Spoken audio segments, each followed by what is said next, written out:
Welcome to the Rim Break Rodeo. We hope this video helps.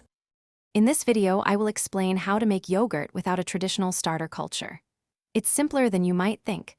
We'll explore how to use common ingredients like milk and a small amount of plain yogurt with live cultures, or even a probiotic capsule, to create your own batch. This guide will help you achieve a creamy, delicious result every time, ensuring you understand each step for perfect homemade yogurt. Let's get started. To begin, you'll need about 1/2 gallon of whole milk. Its fat content contributes to a richer, creamier yogurt. For your starter, 2 tablespoons of plain, unflavored yogurt containing live active cultures, or the contents of 1 probiotic capsule, will work perfectly. Essential tools include a heavy-bottomed pot to prevent scorching, an accurate thermometer for precise temperature control, and several clean glass jars for incubating your yogurt. Having these ready makes the process smooth.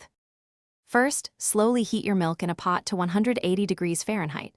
This step denatures the milk proteins, creating a firmer yogurt. Next, cool the milk down to a temperature between 105 and 110 degrees Fahrenheit.